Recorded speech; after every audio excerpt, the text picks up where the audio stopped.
Welcome to The Explainer. Today we're diving into some really powerful ideas about how to master our inner world, all based on some pretty timeless philosophical wisdom.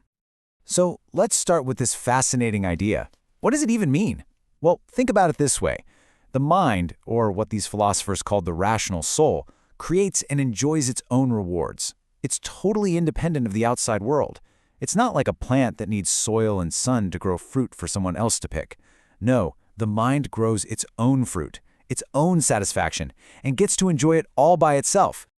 So what exactly is this rational soul they're talking about? Well, let's take a look at the incredible abilities it has, right out of the box. Its superpowers, if you will.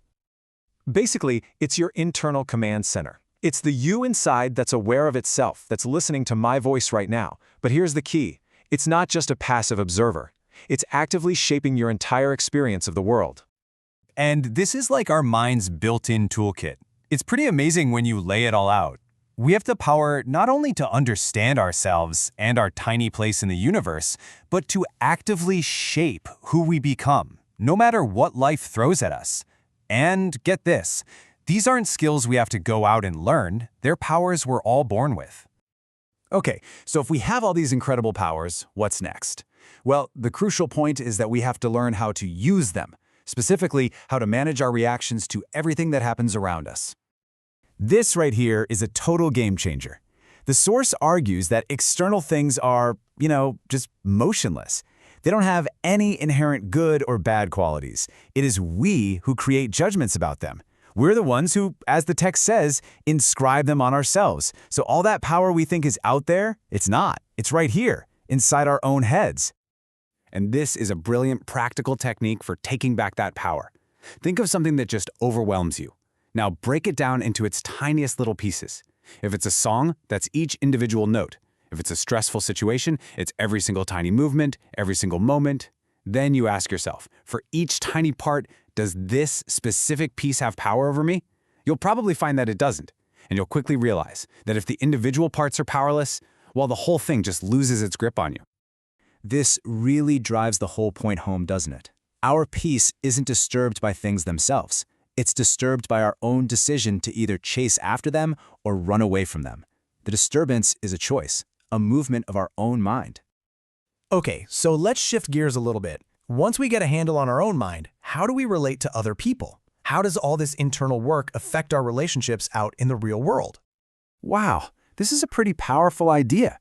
The text is telling us that we are all fundamentally interconnected, almost like branches on a single tree. So when you cut yourself off from one person, through hatred or just turning your back on them, you're not just breaking one connection.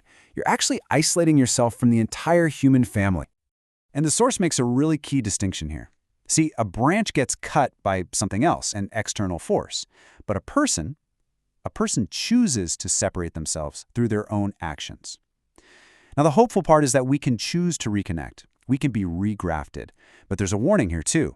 The more often we cut ourselves off, the harder and harder it gets to find our way back.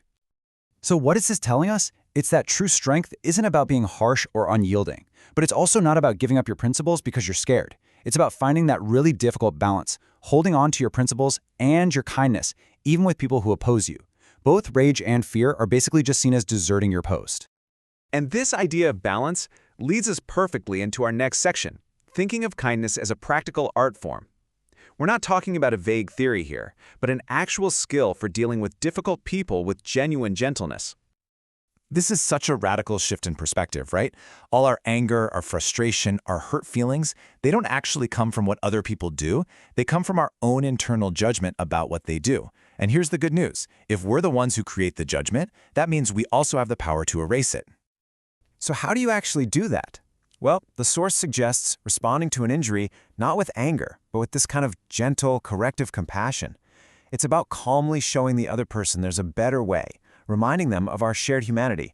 You're not just diffusing the situation, you're gently pointing out that their harmful actions are ultimately hurting themselves.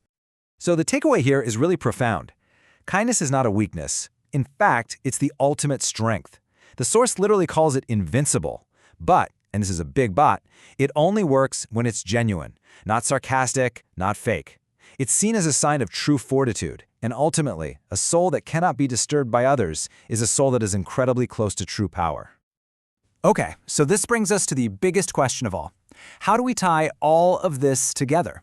All these individual actions, these internal adjustments, and external kindnesses, how do we weave them into a single, meaningful life? The text just asks this beautifully simple question, and it gives an equally simple yet incredibly deep answer. This is our ultimate craft, our life's work. It's not our job, it's not our hobbies, it's the art of being a good person. And this explains why that art is so important. See, without one consistent purpose, our impulses just pull us in 1,000 different directions. We become inconsistent, kind of fragmented. But to be a whole, integrated person, the same person from one day to the next, all of our actions need to point toward a single overarching goal. And the source is crystal clear about what that purpose should be. It can't be purely selfish. It has to be what it calls the social aim. In other words, the common good, the well-being of our community. When you direct every private action toward that goal, everything you do becomes uniform and meaningful. And so we're going to end by turning this ancient wisdom into a personal mission for you.